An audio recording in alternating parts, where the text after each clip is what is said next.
Bismillahirrahmanirrahim. Assalamualaikum warahmatullahi wabarakatuh. Alhamdulillah, pada pertemuan kali ini kita akan membahas mengenai teori belajar konstruktivistik, yaitu melanjutkan materi tentang teori belajar pada materi-materi sebelumnya, dimulai dari teori belajar behavioristik, berikutnya teori belajar kognitivistik, dan sekarang kita belajar mengenai teori belajar konstruktivistik. Dan langsung saja, teori belajar konstruktivistik. Konstruktivistik menurut bahasa berasal dari kata to construct yang artinya membangun atau menyusun. Menurut von Grashofer, konstruktivistik merupakan salah satu filsafat pengetahuan yang menekankan bahwa pengetahuan kita adalah konstruksi atau bentukan kita sendiri. Pengertian teori konstruktivistik jika dilihat secara umum memandang ilmu pengetahuan tidak hanya sebatas mengungkap mengenai fakta, kaidah juga konsep yang harus diingat secara baku, yang mana konstruktivistik justru lebih menekankan bahwa manusialah yang harus mengonstruksi atau membangun pengetahuan itu sendiri, sehingga manusialah yang nantinya akan memberikan nilai dan juga menggali ilmu pengetahuan, baik itu melalui kajian, penelitian, ataupun melalui pengalaman. Jadi masih banyak cara-cara untuk mengembangkan atau merangkai pengetahuan itu. Intinya, konstruktivistik merupakan teori belajar yang mengusung pembangunan kompetensi, keterampilan, dan juga pengetahuan secara mandiri oleh peserta didik yang difasilitasi oleh pendidik atau guru melalui berbagai macam rancangan pembelajaran serta tindakan yang dibutuhkan untuk menghasilkan perubahan yang diperlukan oleh peserta didik itu sendiri. Dan konstruktivistik menurut ahli, ada dua ahli terkenal yang berpendapat mengenai teori belajar konstruktivistik, yaitu Piaget dan Vygotsky.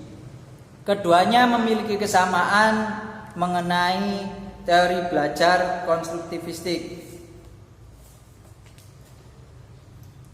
yaitu sebenarnya dalam belajar, siswa harus membangun sendiri pengetahuannya karena proses belajar datang dari dalam individu sendiri. Nah, yang membedakan keduanya yaitu adalah proses pengolahan informasinya. Yang membedakan antara Piaget dan Vygotsky ini ialah dalam proses pengolahan informasinya. Menurut Piaget, ilmu pengetahuan dibangun dalam pikiran seorang anak dengan mempertahankan dan mengubah konsep awal yang sebelumnya sudah ada sesuai struktur kognitif yang dimilikinya. Sebab itu pendapat Piaget ini dikenal dengan konstruktivisme kognitif. Karena apa? Ia membangun pengetahuannya berdasarkan apa yang sudah ia pahami atau ia miliki dalam sudut pandangnya. Kalau menurut Piaget. Sedangkan menurut Vygotsky, perkembangan pembelajaran anak dipengaruhi oleh lingkungan sosial yang berhubungan dengan budaya. Jadi setiap anak berkembang dalam konteks kebudayaannya sendiri, termasuk budaya dari lingkungan keluarga di mana dia tumbuh. Jadi yang dimaksud dengan Vygotsky ini ialah perkembangan belajar anak dipengaruhi oleh lingkungan sosialnya di mana ia tumbuh. Mungkin dalam artian melalui sudut pandangnya sendiri dari lingkungannya sendiri, seperti itu. Dan konstruktivistik, kelompok kami menyimpulkan bahwa setiap individu belajar dengan cara membentuk pengetahuan itu dengan memberi makna melalui pengalaman-pengalaman sebelumnya. Jadi teori belajar konstruktivistik fokus pada pengetahuan yang dibangun dengan mengadaptasi informasi baru melalui pengalaman yang sudah ada. Dalam teori belajar konstruktivistik, belajar adalah kegiatan aktif di mana siswa membangun pengetahuan dan pemahaman baru, mencari maknanya berdasarkan apa yang ia pelajari atau sesuai pengalaman yang nyata.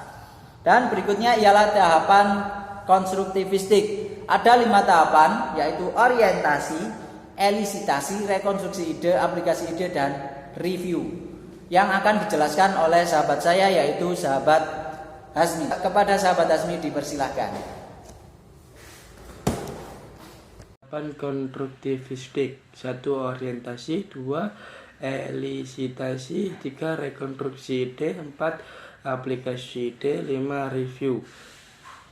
Orientasi, memberikan ruang ataupun kesempatan untuk individu dalam mengembangkan motivasi sesuai dengan topik yang diusung.